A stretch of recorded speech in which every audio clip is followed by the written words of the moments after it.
মানব জীবন শ্রেষ্ঠ জীবনের একমাত্র উদ্দেশ্য ঈশ্বর প্রাপ্তি, তা যেন এই জীবনেই সফল হয়, এই কাতর প্রার্থনা দয়ালের রাঙারাতুল চরণে। শ্রী ঠাকুর বিধেয়ী আত্মার সম্বন্ধে বললেন, অর্থাৎ বিদেহী মানে যিনি দেহ থেকে বিদায় নিয়েছেন, বিদেহ অর্থাৎ এই বিদেহর মধ্যে হলেও সব বিদেহী আত্মা একেবারে মিলেমিশে একাকার হয়ে যাবে তা নয়।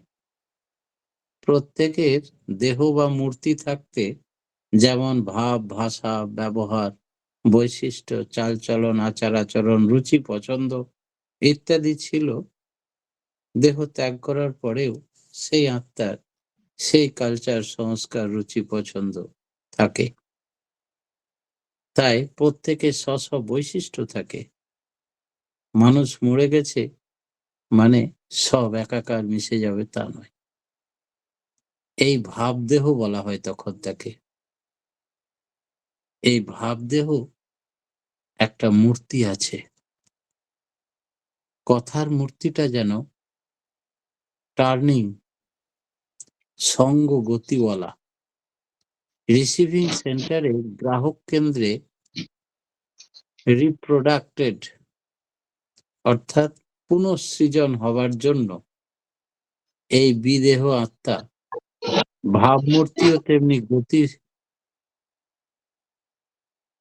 ভাবমূর্তিও তেমনি সঙ্গতিওয়ালা জায়গায় রূপ খুঁজে বেড়ায়, এবং যেখানেই তার ভাবের সঙ্গে মিল হয় সেই সঙ্গতিওয়ালা স্বামী স্ত্রীর সঙ্গে টিউনিং হয়ে সেখানেই জন্মগ্রহণের জন্য, পুনরায় নিজেকে সৃষ্টি করার জন্য সুযোগ খোঁজে। তাই বিধেয়ী আত্মার কি হয়, এই হচ্ছে বিধেয়ী আত্মার কর্মফল অনুযায়ী এবং রুচি পছন্দ ও টিউনিং অনুযায়ী পুনর্জন্ম বা পুনরায় সৃষ্টির যে প্রয়াস থাকে সেই অনুযায়ী তার পুনর্জন্ম হয়। ঠাকুরকে জিজ্ঞেস করেছিলেন এক ভক্ত, সুকেন্দ্রিক কথাটার মানে কি? সে ঠাকুর বলেছিলেন, সূর্যের প্রত্যেকটা কিরণের স্বার্থই সূর্য। সূর্য যদি ঢাকা পড়ে যায় তাহলে কিরণের অস্তিত্বই থাকে না। তেমনি জীবনে পরিপূরণী শ্রেয় কাউকে ধরতে হয়, আর যা কিছু করতে হয় তাঁরই স্বার্থের জন্য, তাকে উপচয়ী করার জন্য বেকুবের মতো করে যেতে হয়, চোখ বন্ধ করে, অন্ধ বিশ্বাস নিয়ে। আমার কেন্দ্রে যিনি আছেন তার জন্য আমি পাগল পাড়া মতো সব সময় তার নির্দেশে নাম, ধ্যান, ইষ্টভীতি, সস্তায়নী, সদাচার অন্ধের মতো তার বাক্য উপদেশ অনুসরণ করে চলি। এইরকম ভাবে যদি চলা যায়, বেশি হিসাব কিতাব করে লাভ লসের কথা ভাবার দরকার নেই। এইভাবে যিনি চলেন তখন তিনি তার সর্বস্ব হয়ে ওঠেন। তাকেই বলে সুকেন্দ্রিক হওয়া। শয়নে, স্বপনে, জাগরণে তার চিন্তা, তার কথা, তার বাক্য, তার আচরণ, তার নাম ধ্যান, তার সুখ্যাতি, তারই যাজন, এছাড়া আর কিছু জানা নাই। এই হচ্ছে সুকেন্দ্রিক হয়ে চলা। দ্বন্দ্বাত্মক বুদ্ধি যখন খতম, সেই তো মা কালীকে ডাকলে বেশি লাভ হতো না গণেশকে ডাকলে সিদ্ধি লাভ হবে? দুর্গা মায়ের বরং বেশি ডাকলে অনেকগুলো হাত, সব বাধা বিঘ্ন থেকে তিনি রক্ষা করতে পারবেন। সেই তো কার্তিককে ডাকলাম না, আবার রেগে যাবে না তো? এই যখন হাজারো দ্বন্দ্বী বৃত্তি মানুষের বুদ্ধিকে খতম করে দেয়, তখন বোধই তত উদ্বিগ্ন হয়ে ওঠে, বোধ শক্তিও খতম হয়ে যায়, ডিসিশন নিতে পারে না, প্রীতি প্রসার লাভ করে না। তাই একে অনুরক্তি ভক্তি, বহুনিষ্ঠিকতার হৃদয়ে প্রেম ভক্তির স্থান নেই। তাই যোগযুক্ত হয়ে ওঠে না মন প্রাণ তার প্রতি, তাই তার প্রীতি প্রসাদ লাভ করতে পারে না। গণজীবনের মালিক হয়ে উঠেছে, তাই সুকেন্দ্রিক ভাবে চললে তখন ঈশ্বরের প্রীতি প্রসাদ লাভ হয়। পরিত্রাণ কি সবাই পেতে পারে ঠাকুর? একটা খোঁড়া ভক্ত একদিন ঠাকুরকে এসে প্রণাম করে বলছেন যে স্বাভাবিক লোকের মতো তো আমি নই, আমার যোগ্যতা অনেক কম, আমার পা নেই, আমি কি পরিত্রাণ পেতে পারি? শেষে ঠাকুর বললেন, সুকেন্দ্রিক হয়ে খুব করে ভগবানের নাম করা লাগে, তাতে সে অন্ধই হোক আর খোড়াই হোক। অন্ধ চোখে দেখতে পায় না, কিন্তু তার অন্তর্দৃষ্টি বড় প্রখর। সেও যদি দীক্ষা নিয়ে অন্তর্দৃষ্টি নিয়ে ঈশ্বরের জন্য শুধু আরাধনা করে, নাম করে, ধ্যান করে, আবেগ ভরে তাকে ডাকে, কান্নাকাটি করে, আর সকলের সঙ্গে সদ্ব্যবহার করে, এমন ভক্ত মানুষ ধীরে ধীরে এগিয়ে যায় অমৃতের দিকে, পরিশেষে পরিত্রাণ পায়। পরিত্রাণের রাস্তা যে কার নেই তা বুঝে উঠতে পারি না। পৃথিবীর সমস্ত মানুষেরই পরিত্রাণের উপায় করে দিয়েছেন, আর জন্মগত অধিকার দিয়েছেন ঈশ্বরকে ডাকার। তাই যে যেমন ভাবে কাতর ভাবে ডাকতে পারে, অনুরাগ ভরে ডাকতে পারে, সে তত তাড়াতাড়ি পরিত্রাণ পায়। সব ভগবানের ইচ্ছাতে ভালোই হয় কিনা? আমেরিকান এক ভক্ত এই প্রশ্ন করেছিলেন একদিন। দুনিয়ায় যা কিছু ঘটে তা ভগবানের ইচ্ছাতেই ঘটে কিনা, এই ভালোর জন্য কিনা? শ্রী ঠাকুর বললেন, অনেকেই এরকম মনে করেন, কিন্তু আমার ধারণা যে জগতে ভালো যা ঘটে তা ঈশ্বরের ইচ্ছায় ঘটে, এবং খারাপ যা ঘটে তা শয়তানের ইচ্ছাতেই ঘটে। তাই দেবত্বের উচিত শয়তানকে নিরোধ করা, অস্তিত্বের উচিত অসৎকে নিরোধ করা। আমরা যদি শয়তানকে নিরোধ না করি, বরং ভগবান ক্রাইস্টকেই ক্রুশবিদ্ধ করে দিই, সেটা দেবত্ব নয়, সেটা অসুরত্ব। তা হলো ভগবানকে অস্বীকার করা, উপেক্ষা করা। ভগবান বাঁচার আকুতির প্রতীক। ভগবান শুধু being and becoming of existence is ধর্ম, সেই পথে এগিয়ে নিয়ে যায় মানুষকে। আর শয়তান শক্তিমান হতে পারে, কিন্তু বাঁচার আকুতিকে পুরোপুরি নিরুদ্ধ করতে পারে না। ক্ষতি করে, হ্যারাসমেন্ট করে, কিন্তু শয়তান মানুষকে প্রলোভিত করে এবং প্রকৃত আদর্শ ধর্ম থেকে বিচ্যুত করার চেষ্টা করে। তাই আমরা কোন পথে যাব, ঈশ্বরের পথ না শয়তানের পথ, সেটা নিজেকে নির্ণয় নিতে হবে। বীজ মন্ত্র মানে কি ঠাকুর? ঠাকুর বললেন, বীজ মানে যা দুই দিকে গজায়, তাই বীজ মন্ত্র। মানে যা বাস্তবভাবে ও আধ্যাত্মিকভাবে দুই দিকে উন্নত করে। আমরা বীজ মন্ত্র খুব জপি, খুব আরাধনা করি, নাম ধ্যান করি, ইষ্টভৃতি করি, সস্তায়নী করি, দুবেলা উষানিশয় সাধন করি, অথচ তার আধ্যাত্মিক উন্নতিও নেই, আর বস্তু জগতেরও কোনো উন্নতিও নেই। অভাব, অনটন, দারিদ্র, ব্যাধি তাকে ছিঁড়ে খাচ্ছে। নিশ্চয় তার বীজ গ্রো করছে না, সাধন ভজন বৃথা হচ্ছে। অবতার পুরুষ আর পাবক পুরুষ একই কিনা? শ্রী ঠাকুর বললেন, না। অবতার পুরুষ আর পাবক পুরুষ কি এক হয়? অবতার পুরুষ যা ইভলভ করে বিবর্তিত হয়, সময়ে সময়ে তিনি অবতারণ করেন, যুগে যুগে অবতারণ করেন, তাই তিনি যুগ পুরুষোত্তম। অবতার পুরুষের সঙ্গে যুগ পুরুষোত্তমের মিল আছে বা একই কথা। কিন্তু পাবক পুরুষ হলেন তাকে আশ্রয় করে যারা বিশেষ বিশেষ সময়ে এক একটা দিকের ব্যাখ্যা ও বিশ্লেষণ করেন।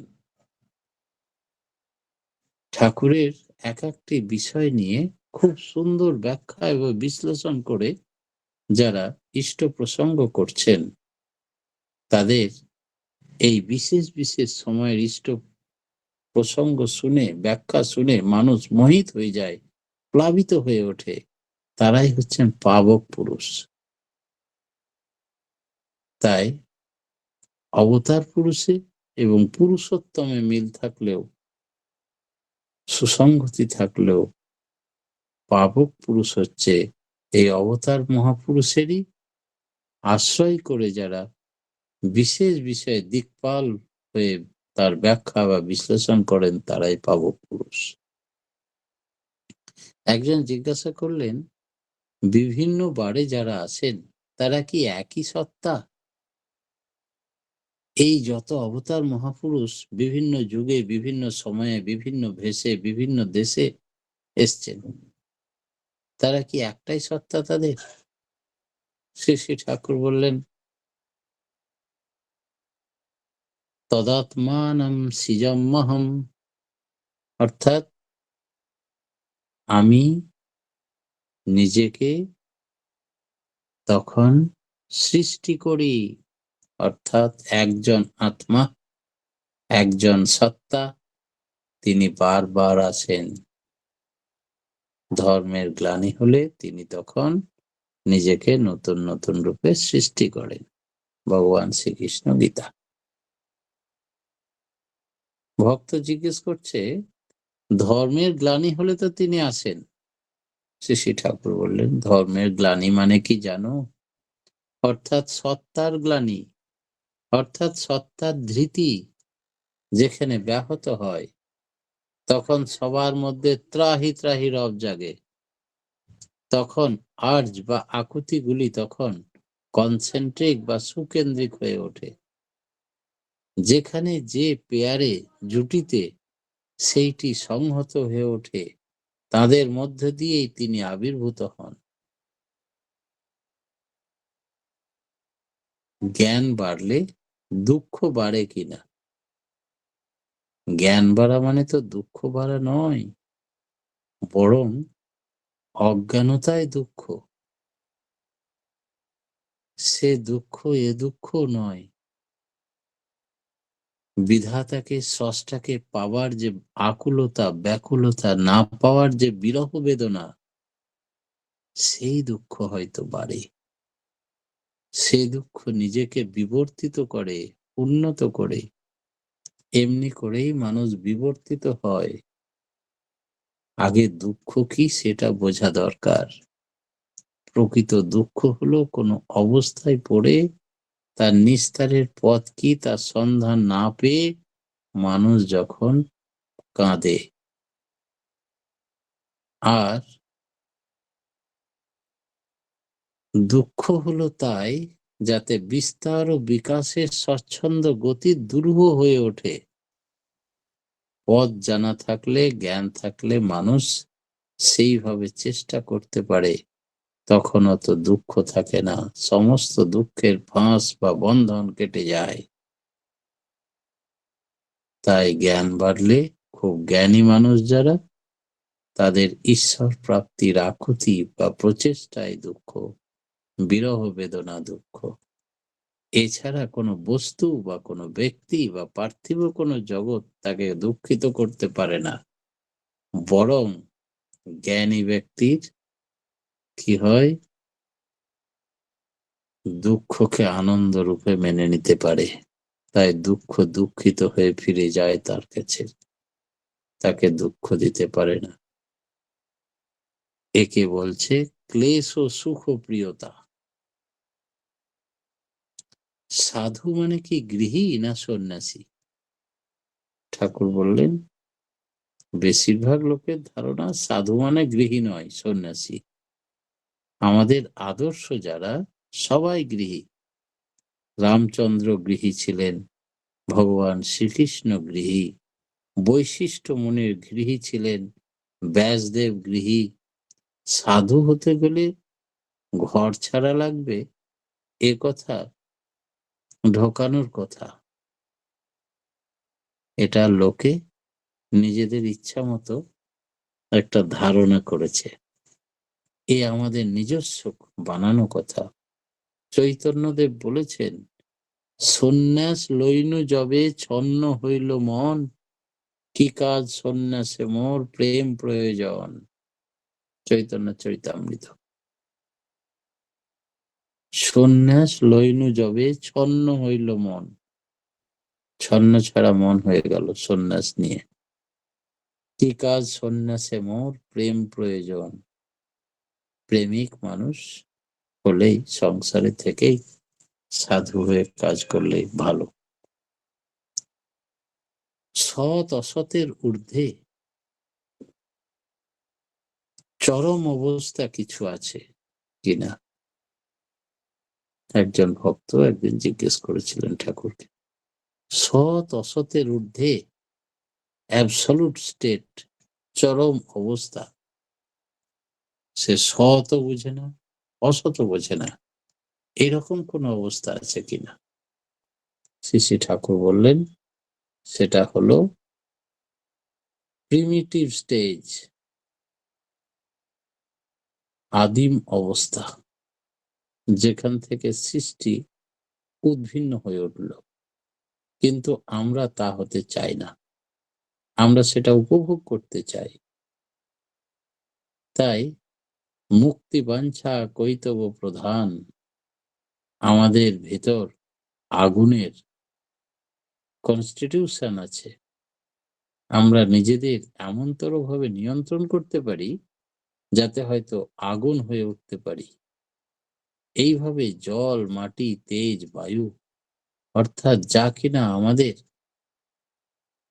গঠনাত্মক উপাদান, তার যে কোনো কিছুতেই পরিণত হতে পারি।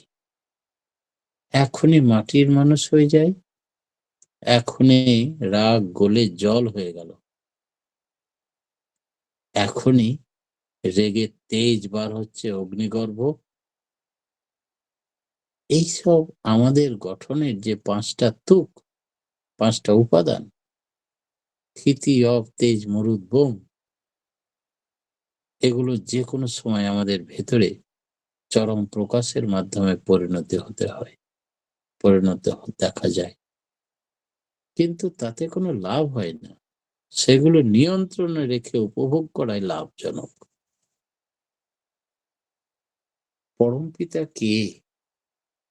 এই প্রশ্নের উত্তরে শ্রী ঠাকুর বললেন, যে আত্মিক সম্বেগ, যে আত্মিক শক্তির বপনায় আমি স্ফুরিত হয়ে উঠেছি, তিনিই পরম পিতা, আর তিনি সবার পিতা,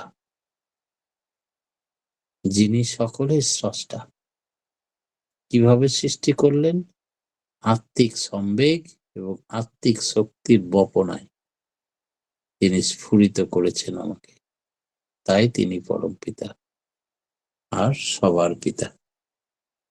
পরম পিতার রাঙারাতুল চরণে প্রত্যেকের সার্বিক মঙ্গল প্রার্থনা জানিয়ে আজকের মতো আমি আমার ক্ষুদ্র বক্তব্য এখানেই শেষ করলাম। জয় গুরু। জয় গুরু দাদা। আমরা খুব সুন্দর আজকে আলোচনা শুনলাম যে বিধেয়ী আত্মা সম্বন্ধে ঠাকুর কি বলেছেন তা আপনি শোনালেন। কর্মফল সংস্কার অনুযায়ী বিধেয়ী আত্মার পুনর্জন্ম হয়। সুকেন্দ্রিক হতে হবে আমাদের। একে অনুরক্তি ভক্তি, বহু নৈষ্ঠিকের ঈশ্বর প্রাপ্তি হয় না। জগতে ভালো যা ঘটে তা ঈশ্বরের ইচ্ছায়, আর খারাপ যা কিছু ঘটে তা শয়তানের সৃষ্টি করা। অবতার পুরুষ এবং পাবক পুরুষ এক নয়। ধর্মের গ্লানির সময় তিনি আবির্ভূত হন, অজ্ঞানতায় দুঃখের কারণ। আর গৃহী সন্ন্যাসীর কথাই শ্রী ঠাকুর বলেছেন। জয় গুরু দাদা, খুব সুন্দর আলোচনা শুনলাম এবং আজকে বুঝতে পারলাম আপনি হচ্ছে পাবক পুরুষ, যিনি আমাদের সবসময় ঠাকুরের কথা শুনে আমাদের সমৃদ্ধ করাচ্ছেন। পরমপিতা রাঙারাতুল চরণে আপনার সার্বিক মঙ্গল প্রার্থনা করি দাদা। আপনি খুব ভালো থাকুন, আপনার পরিবার পারিপার্শ্বিক জয় গুরু। সবাইকে নিয়ে। আজকে একটি বিশেষ ঘোষণা দাদা যে শোনা যাচ্ছে? হ্যাঁ, একটি বিশেষ ঘোষণা যে আজকে আমাদের মাঝে আমার বোন এবার একটি ভক্তিগীতি পরিবেশন করবেন, যার নামটি আগে থেকে ঘোষণা করা হয়নি। এখন তৎকালীন ঘোষণা করেই আমরা সবাই মিলে শুনে নেব আমার বোন শর্মিষ্ঠা সাহুমার কাছ থেকে একটি ভক্তিগীতি। যা ঘোষণাটি শেষ হলো। জয় গুরু। জয় গুরু দাদা, খুব সুন্দর আলোচনা শুনলাম। আপনার এবং আপনার পরিবার পারিপার্শ্বিক সবার মঙ্গল কামনা করি দয়ালের রাঙা রাতুল চরণে। জয় গুরু দাদা, ভালো থাকুন। দাদা আমার কথা কি শোনা যাচ্ছে? হ্যাঁ হ্যাঁ, হ্যাঁ শোনা হ্যাঁ, শোনা যাচ্ছে। যাচ্ছে। জয় গুরু। হ্যাঁ, ঠিক শোনা আছে। যাচ্ছে। জয় গুরু, জয় গুরু। সবাইকে একটা ভক্তিগীতি করার চেষ্টা করছি। যার গান করার কথা ছিল সে একটু অসুস্থ হয়ে পড়ার জন্যই তাই এখানে আমি করছি। ভুল হলে ক্ষমা করবেন। জয় গুরু সবাইকে। আমি শ্রদ্ধেয় কালীপদ পাল দাদা লেখা এবং নিখিল ঘটকদার সুর করা একটা ভক্তিগীতি করার চেষ্টা করছি। জয় গুরু।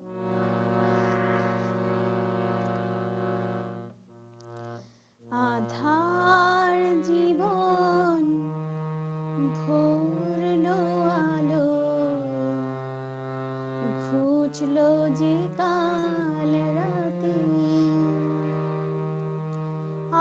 আজকে যে গো প্রভুর শুভ পুণ্য জনম তিথি, ঘুচলো যে কাল রাতে,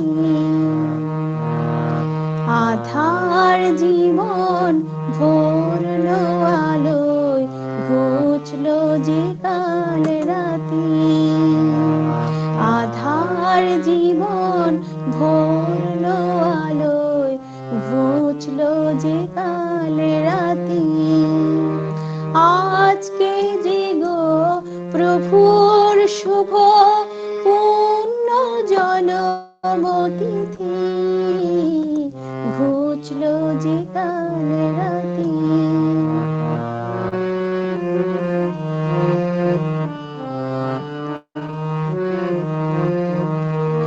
তাল নবমী ধন্য যে তুমি, সার্থক তব নাম। তাল নবমী ধন্য যে তুমি, সার্থক তব নাম। এই তিথিতে এলেন নামে আমাদের প্রাণারাম, আমাদের প্রাণারাম। প্রাণ দেবতার শুভ আগমনে পাখি গায়ে শ্যাম গীতি, ঘুচলো যে কাল রাতি, আধার জীবন ভরলো আলোয়, ঘুচলো যে কাল রাতি, আজকে যে গো প্রভুর শুভ পুণ্য জনম তিথি, ঘুচলো যে কাল রাতি, আধার জীবন ভরলো আলোয়, ঘুচলো যে কাল রাতি।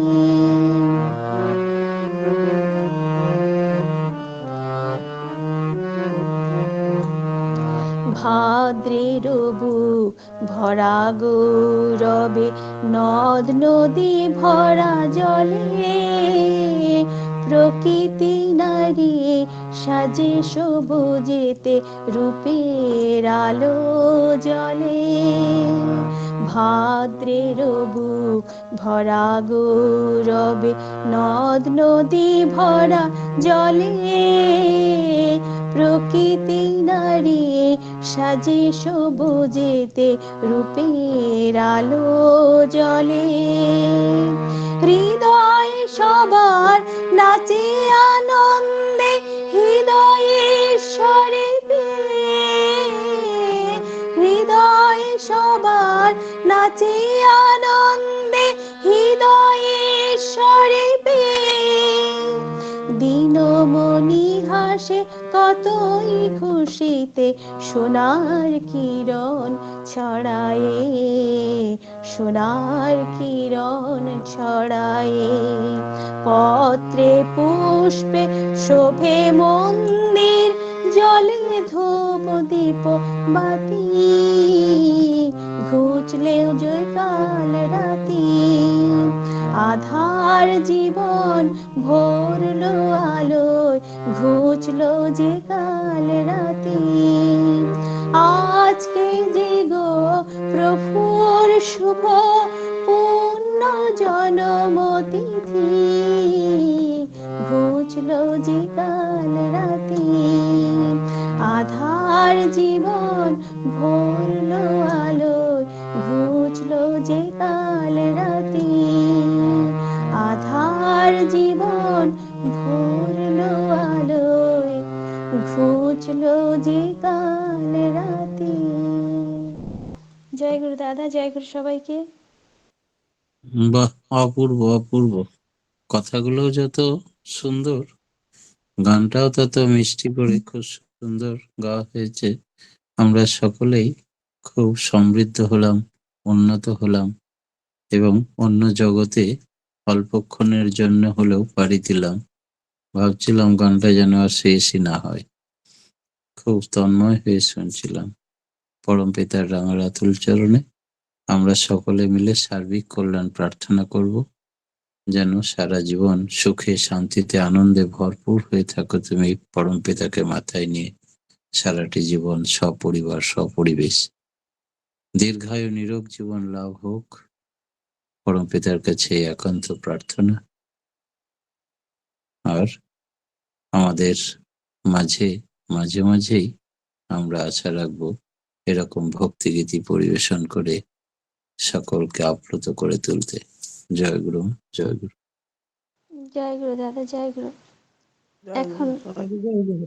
এখন আমরা নিজ নিজ স্থানে ঠাকুর প্রণাম করে নিই, তারপর আমরা